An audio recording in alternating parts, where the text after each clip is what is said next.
And September is Skin Care Awareness Month, and this morning a dermatologist is breaking down aging and skincare and debunking some of the common myths.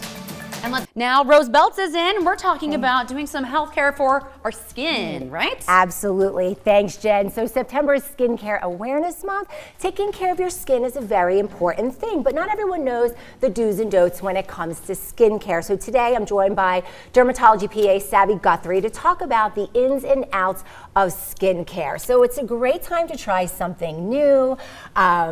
You know, our facial aging, et cetera, prevention. So how do we get a grip on this, Savy? Thank you for having me, first of all. Sure.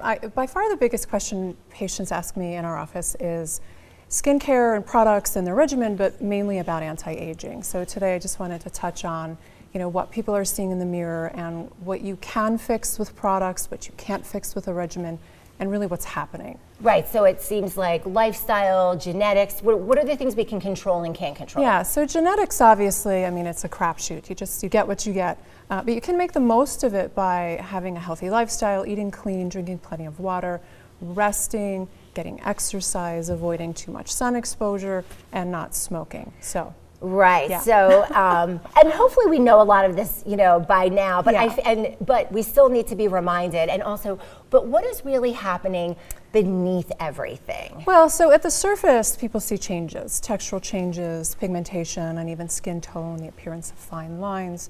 But what in our practice, what I see that patients are distressed about the most are the more drastic changes. So, the deepening nasolabial folds, that's the line that's running from the nose to the mouth. Jowls in the lower face, marionette lines. These are all very terrible sounding terms, but it's what's used, unfortunately, in the industry. Marionette line, doesn't sound so positive. Flattering, no. Yes, we do have some photos of the face at like different ages, I think 35, 45, and 55. So that's pretty cool, interesting. So what I try to get across to my patients is I really want them to understand what's happening beneath the surface. And if they put the photos up, people can see we start to lose bone volume in the face. So everyone understands you're losing bone mass in the skeletal structure, your long bones, the spine, but they don't realize that same process is happening in the facial bone. So your jawline starts to diminish, the cheekbones start to diminish, the orbital socket starts to change shape. And how I explain it to patients is imagine having a tent pitched. And that tent pole is getting smaller and smaller for whatever reason. Maybe you pitched it in some loose sand. But you can imagine that the tent around it is getting droopier and droopier. So that's sort of what's happening to the face.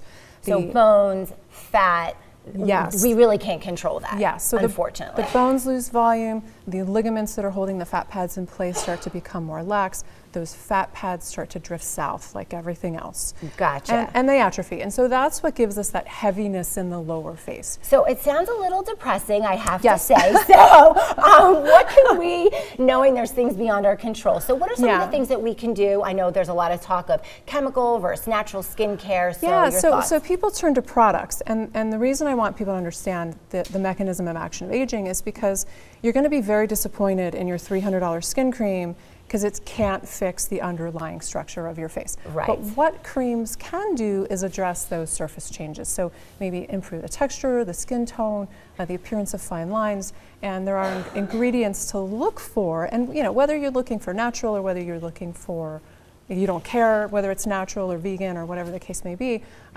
retinol is an ingredient that can be very helpful. But the point I try to stress, and that I want people to take away from this is, if you're looking to a topical skincare regimen to improve the appearance of your face and your skin, it takes time.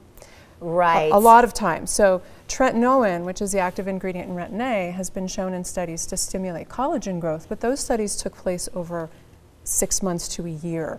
Gotcha. And those changes were observed between 6 months and a year. So you're saying give it time. You have to try give it something, time. you're going to wake up, you're not going to see like, oh, this didn't work. Instant results. Not even a week. Yeah. So not even maybe a month. No, right, exactly. So if you're buying a product and halfway through you're like, this doesn't work, and then you buy something else and this doesn't work, you're really just doing yourself a disservice. Like, buy something you like from a company you believe in and just use it.